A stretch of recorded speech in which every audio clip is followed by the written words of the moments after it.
Hey guys, what's up? Welcome back here to the Fishing Teacher, and really appreciate you guys coming by the channel, checking out today's video. Guys, today we're going to be talking about deep diving crankbaits. I'm going to go over the scenarios that work for deep diving crankbaits because I think they're a little bit more versatile than what a lot of people think. So I'm going to give you guys some sort of foundational tips and advice so you guys can catch fish deep cranking if you haven't done it. Also, guys, with a deep crankbait, just because it means it's a deep diving crankbait, it doesn't necessarily mean you have to fish it in deep water. So we're going to get into that in today's video. Also, guys, I'm going to make this video a little bit longer because you may have noticed I missed putting out a video the last 2 days. I've been at Kentucky Lake at the Toyota Series tournament there. So I'm going to try to make this video a little bit more meatier than, or a little bit longer than most of them to make up for those 2 days off. Before we get started, guys, just a big thank you out there to everybody that's been subscribing here to the Fishing Teacher. I'd like to invite you to do so if you haven't seen that. Always very grateful for that.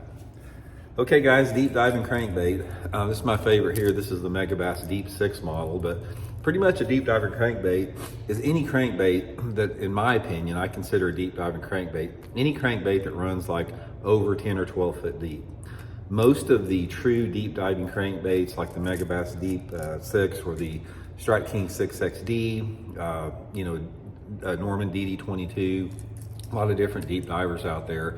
If you put them on like 10 to 12 pound test line and make a real long cast with them, most of them are gonna run 12 to 20 foot deep, depending upon it. Now, any crankbait out there, I don't care what it is, if it says that it's a 20 foot crankbait, that is under ideal scenario, because if somebody says that a crankbait can get down to 20 feet, most of the time it's on a long cast with a little bit lighter line.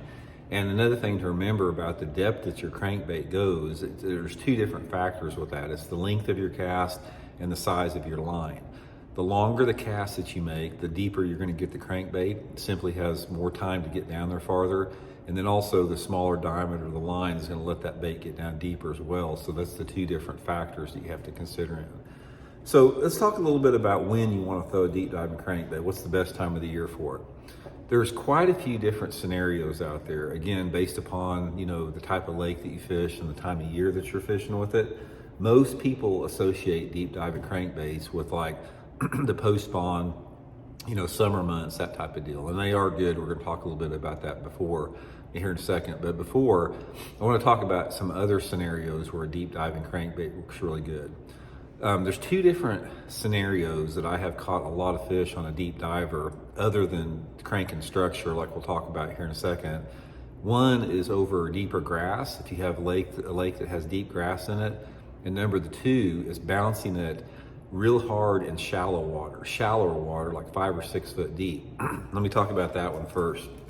Now, one of my favorite techniques in the summertime or anytime the water temperature is over 70, and this is not a deep cranking technique, but it's taking a deep diving crankbait and fishing it in shallower water. Because what I'll do a lot of times, like I'll take this Megabass Deep 6, and also guys, I'll put all the deep crankbait links in my description of the video, my Tackle Warehouse links. If you guys want to order you some Megabass Deep 6s or some deep diving crankbaits, you can use that link, and that's a good way to support the channel there.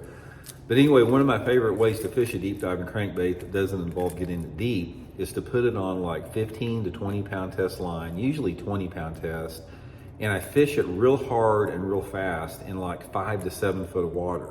Now this thing, like this Deep 6 here or any deep diving crankbait, it's going to get down to 5 or 6 feet in a hurry.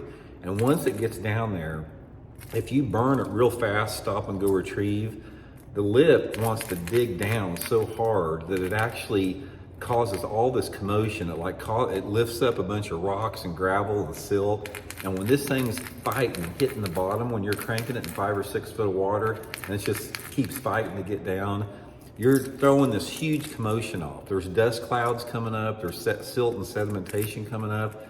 It will attract a fish. And I've noticed one of the main things that I can catch them on when that water's over 70 is if I can fish this crankbait in a little bit shallower water real hard and real fast. That is a technique that not many people know about. Actually, a friend of mine about 20 years ago figured this out down at Grand Lake in Oklahoma. He told me about it, and I've been using that technique ever since then.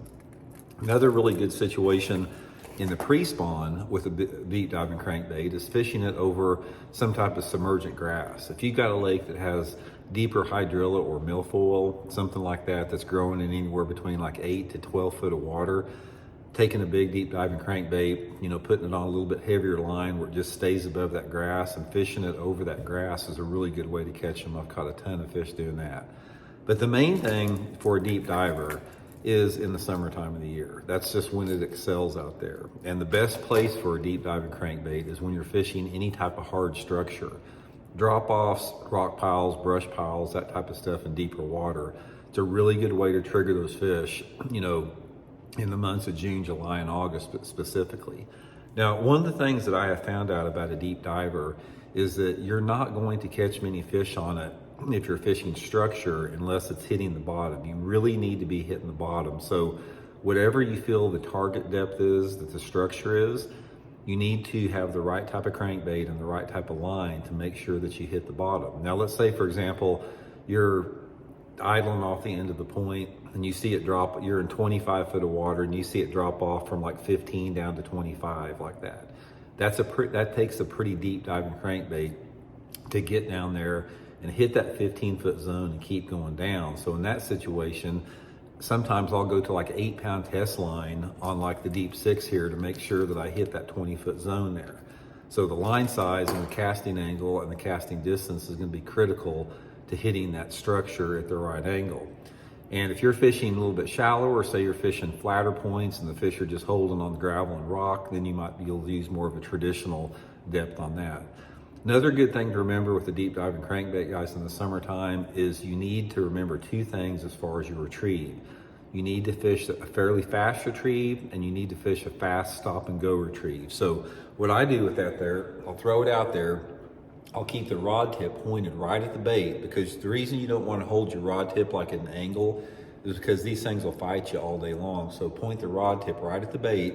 It also reduces line stretch. And reel it fast, stop and go, reel it 5 or 6 times like that, stop it 5 or 6 times, 5 or 6 times, stop it. You want this thing fast, moving like that all the time, fighting to get to the bottom. And when you're fishing a big deep diving crankbait in the summertime, it is a reaction strike creator, and you're gonna generate more of those reaction strikes from that faster stop and go retrieve. Another thing out there is if you bomb a long cast out with a deep diving crankbait on a point, say you make a 50, 60 yard cast out there, even if you're reeling it, if you think you're reeling this thing super hard, it's not coming through the water as fast as what you think, because that line stretch on that long of a cast is going to reduce the action, or not the action, but excuse me, it's going to reduce the speed that bait goes down. So it's not moving as fast as what you think it is. That's a big factor to trigger the fish with that. Now, color variations are pretty simple. Most of the time, I go by water clarity with that. And I basically have 2 different colors that I use. I like some type of a chartreuse, like a perch pattern, blue back, black, something like this. A little bit more off-colored water, or if it's cloudy or rainy out, something like that, this is gonna work good. Also, the chartreuse side one is gonna work a little bit better right off in the morning. And then some type of a shad pattern for up in the day, a little bit brighter conditions, maybe the wind's not blowing. So these are my 2 primary colors that I use. You can sometimes I'll use a perch, but most of the time it's some type of a chartreuse, brighter side, and then some type of a shad pattern with that. But the main thing, guys, is you have to know where to throw them at, because they're very situational. One other time that I'll tell you about this, that I can catch them on a deep diver, is if you've got standing timber in a lake and you've got water visibility that's over 2 foot, a lot of times those fish will suspend in that standing timber, and you can take that big deep diving crankbait and just saturate and fan cast all around the standing timber, and you can catch them doing that with it. But anyway, it's situational. Deep diving crankbaits are like anything else. There's a time and place for them. They don't get fished as much as they used to. Back in the early 90s, that was a big deal, people using deep diving crankbaits, but you don't see that many people use them anymore. If I could give you guys the best time to throw it, if you haven't caught many fish on it, go out in the month of June. June, in my opinion, is the best month for deep cranking. It's after the fish have spawned, and just start running main lake and secondary points all in the month of June. Fish anywhere between 7 to 20 foot deep, and that's the best way to catch them. Just get out on those point ends and sides, cover water, that is when those fish are on those places in June, is that time of year, and there's not a better bait to catch them than a deep diving crankbait. So anyway, hope it helps out, guys. We'll talk later.